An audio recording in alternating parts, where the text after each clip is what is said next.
तो सबसे पहले आप सभी को मेरा प्यार भरा नमस्कार। मैं ऋतु ठाकुर स्वागत करती हूँ आपका अपने देवभूमि हिमाचल के मंडी ज़िले में छोटे से गांव चिलौर गांव में। तो आज के ब्लॉग की स्टार्टिंग हो रही है सुबह के 9 बजे से। तो 9 बज चुके हैं और मैं आई हूँ अपनी गौशाला में अपनी गाय वगैरह को घास डालने के लिए। और हल्की हल्की धूप खिल रखी है और आज ना साथ ही साथ मौसम थोड़ा सा ख़राब है। शायद हो सकता है कि बारिश होने के आसार हैं। तो दोस्तों मुझे लगता है ना कि अब की बार हिमाचल में बारिश नहीं होगी, क्योंकि अभी ना गर्मियों का मौसम आना स्टार्ट हो गया है। तो चलिए जी, मैं अपनी गाय को ना पत्ते वाला घास लेके आ चुकी हूँ और अभी आई हूँ मैं अपने फाट में यहाँ से सूखा घास ले जाने के लिए, क्योंकि बारिश आ रखी है ना। और वैसे तो स्टोर करके रखा है गौशाला में घास, लेकिन उसको ना निकालने में थोड़ी सी दिक्कत होती है, क्योंकि उसको ना एकदम ऐसे सेट करके रखा है। तो उसको निकालते हैं ना तो ऐसा ऊपर से ना कचरा पड़ जाता है, हमारे ऊपर कपड़े भी ख़राब हो जाते हैं। तो उसकी वजह से ना मैं यहाँ से घास लेके जाऊँगी और इसको अपनी गौशाला के दूसरे वाले कमरे में स्टोर करके रखूँगी। तो चलिए लेके चलती हूँ। और मुझे लगता है कि यहाँ पर ना लगभग 2 या 3 गडोलू तो हो ही जाएंगे। तो चलिए लेके चलती हूँ इसको जल्दी से। और बांध तो मैं अभी शाम को काटूँगी।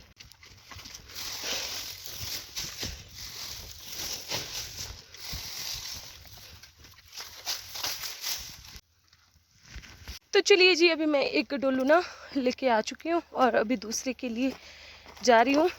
तो आज ना मुझे डबल काम करना पड़ेगा, क्योंकि कल मुझे मेरे ननिहाल में ना फंक्शन लगा है। तो वहाँ पर मेरे नानी जो हैं, मतलब मम्मी की ताई जी, तो वो रिश्ते में हमारे नानी हुए। तो वो ना कल कथा दे रहे हैं। तो कथा का फंक्शन लगा है मेरे ननियाल में, तो वहाँ पर जाना है। तो इसकी वजह से ना मुझे आज डबल काम करना पड़ेगा, क्योंकि फिर ऐसे ना रोज़ रोज़ घास लाती हूँ मैं, लेकिन ना मुझे आज ही कल के लिए भी स्टोर करके रखना पड़ेगा घास, क्योंकि मैं मेरी फैमिली में ना अकेली काम करने वाली हूँ। और एक मेरा छोटा बच्चा है अर्जुन, और मेरे साहब जी तो ड्यूटी में होते हैं। तो उसकी वजह से मुझे ना घर का सारा काम अकेले ही करना पड़ता है। तो इसीलिए मैं आज घास भी स्टोर करके रखूँगी। वैसे तो रखा है बहुत सारी, लेकिन ये जो फाट में बचा था ना घास, तो हो सकता है कि बारिश हो तो उसकी वजह से फिर ख़राब हो जाएगा। तो इसलिए आज मुझे ज़्यादा काम करना पड़ेगा। तो दोस्तों गांव के ना मैक्सिमम घरों की यही समस्या होती है, क्योंकि महिलाएं ना अकेली होती है काम करने वाली। और जिन्होंने जानवर पाले होते हैं ना, उनके लिए बस ये मुसीबत होती है कि शहरों में तो ऐसा होता है ना कि अगर कोई फंक्शन लगाए तो वो पीछे वाले दिन शॉपिंग वगैरह करेंगे। लेकिन गांव में ऐसा होता है कि अगर हमें कहीं पर फंक्शन लगाओ, शहरों वाले जाते हैं शॉपिंग करने और हम गाँव की महिलाएँ निपटाती है अपना 2 दिन का काम। तो यही होता है मैक्सिमम, हर घर की यही कहानी होती है गांव की महिलाओं की। दोस्तों की गांव की महिलाओं का ना एकदम शरीर ऐसे रिष्ट पुष्ट होता है और उनको कोई बीमारी अभी नहीं लगती है जल्दी से। लेकिन दोस्तों मैंने तो आपको कहा है कि मुझे थायराइड है, तो उसकी वजह से ना मुझे काफ़ी ज़्यादा दिक्कत होती है। लेकिन क्या करें, अब काम तो करना पड़ता है। वैसे तो मेरे साहब जी बोलते हैं ना कि गाय को बेच दे, क्योंकि नहीं होता है काम। अब मुझसे हो ही नहीं रहा है दोस्तों।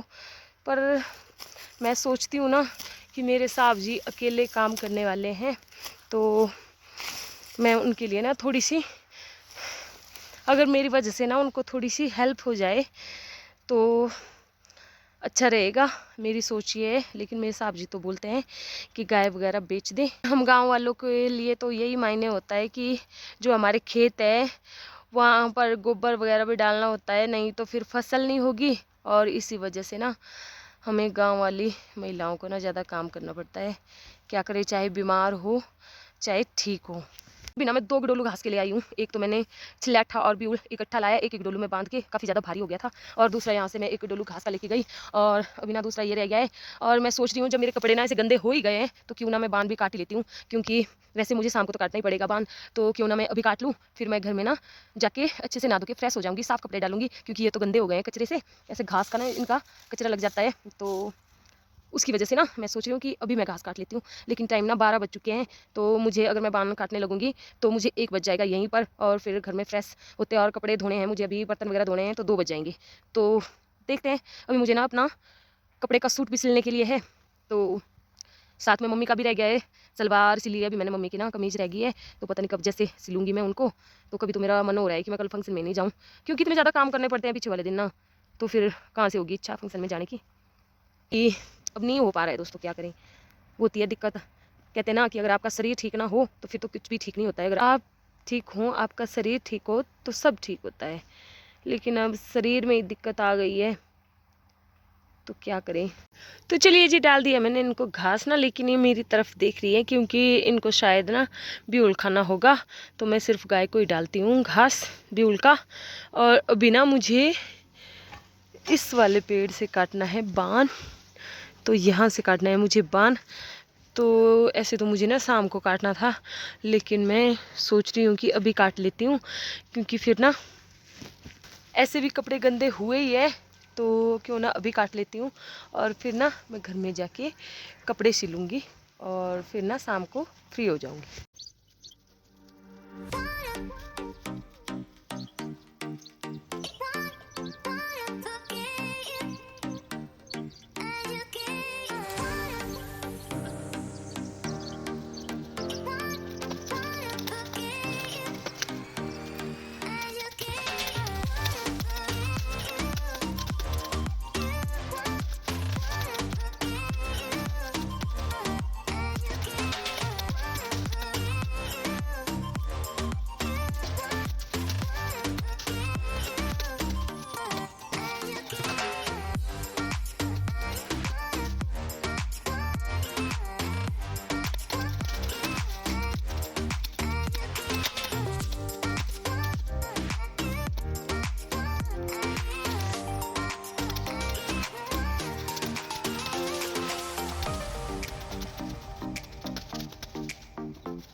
चलिए जी, मैंने पूरा का पूरा बान के पेड़ से बान काट लिया है और कुछ इतना बड़ा था अभी तो मुझे ऐसा लग रहा है ना कि मैं इसको इकट्ठा भी ना करूँ, क्योंकि ना थक गई मैं इसमें चढ़ते चढ़ते और उतरते उतरते। और ना अब की बार मैंने इसको लास्ट बार काटा है, अब की बार मैं यहाँ से घास नहीं काटूंगी, क्योंकि अब की बार ना इसको मैं सीधा लकड़ी के लिए नीचे से ही काट दूंगी, क्योंकि इतने बड़े पेड़ पे ना चढ़ा ही नहीं जाता है। तो दोस्तों ना इसको मैं अब काट दूंगी लकड़ियों के लिए, क्योंकि काफ़ी बड़ा हो गया है और ना ऊपर जो है बिजली की तार भी है। तो अभी जैसे मैंने ना एक बड़ी जैसी टहनी काटी तो इसके ऊपर गिरी ना, तार के ऊपर गिरी और ऐसे चिंगारी जैसी निकली ना, मैं तो डर ही गई थी। मैंने तो सोचा कि मेरा ना ऊपर ही पकौड़ा बन जाएगा पेड़ में ही, लेकिन ना अब तो मैं इसको नीचे से ही काट दूंगी, यहाँ से लकड़ियों के लिए काट दूंगी मैं अब तो इसको। और ना साथ ही साथ बान भी काफ़ी ज़्यादा हो गया है, तो मुझे लगता है कि 3-4 गडोलू तो हो ही गए हैं। तो मैं ना अब परसों तक तो फ्री हो चुकी हूँ घास से। हुआ नहीं हुआ नहीं अभी बस यही बचा।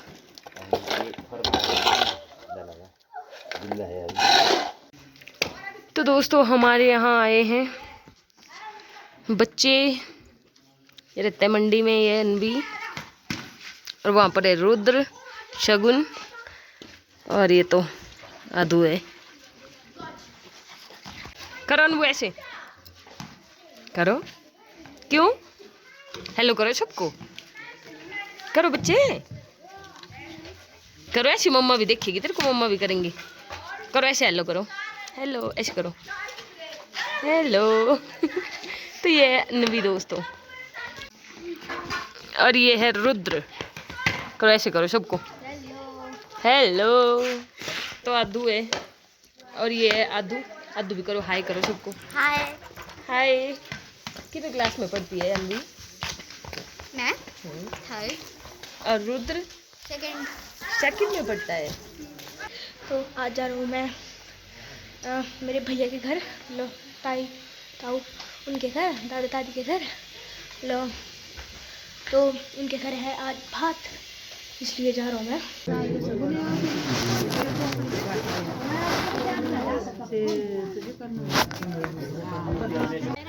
और ये है और लोग,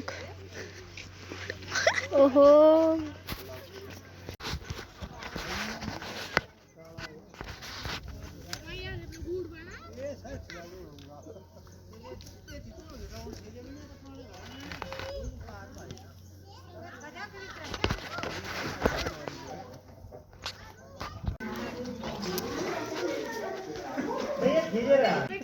सब बोलो।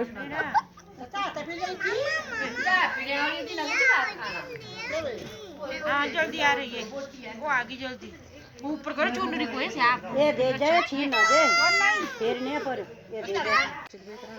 तो आज है हमारे परिवार में छोटा सा फंक्शन, मेरे जेठानी के घर में और ताऊ ताई के। तो ये यहाँ पर दीदी वगैरह,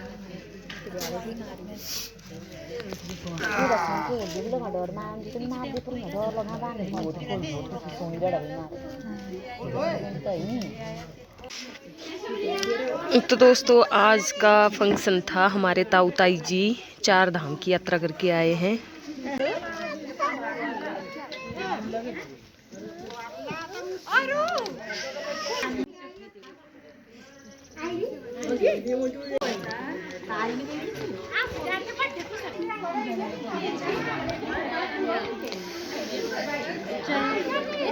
तो जी हमारे लिए ले आई है रितु गर्मा गर्म चाय बना के।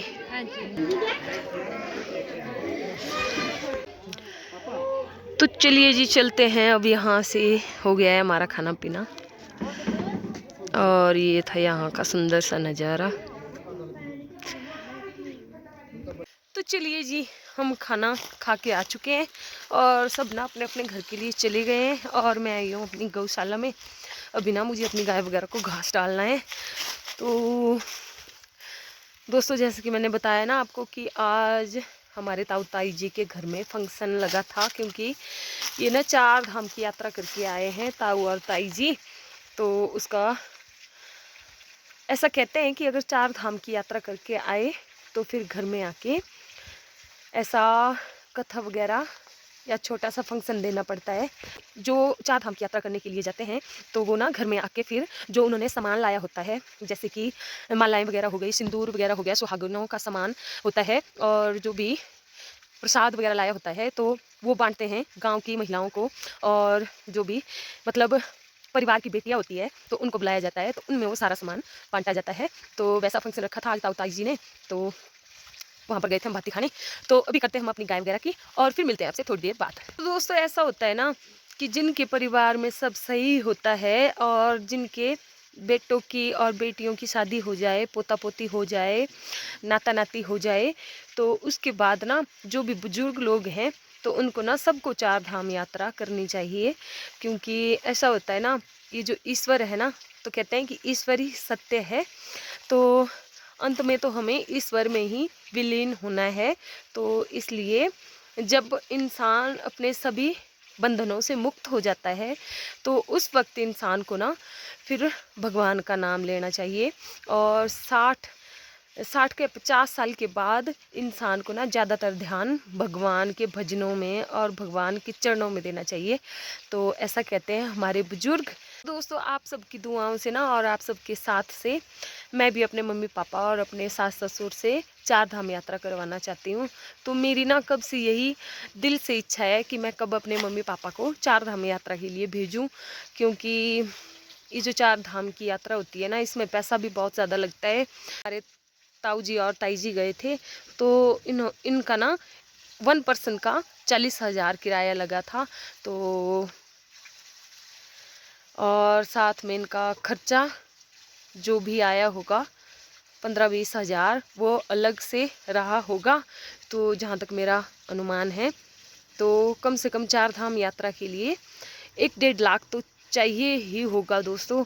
तो आप सब ना मेरा साथ ऐसे ही देते रहना, तो मैं भी अपने सास ससुर और माता पिता को ज़रूर 4 धाम यात्रा के लिए भेजूंगी। और साथ के साथ ना मेरे साहब जी भी आ चुके हैं घर, वो रहे। तो चलिए जी, अर्जुन और अर्जुन के पापा भी आ गए हैं, दोनों खाना खा के। तो अब ना सो गए हैं ऊपर। तो इसी के साथ करती हूँ आज के ब्लॉग को मैं यहीं पर एंड, और मिलते हैं आपसे जल्दी आगे वाले ब्लॉग में। तब तक गुड नाइट, शुभ रात्रि, और आप सब अपना ख्याल रखना।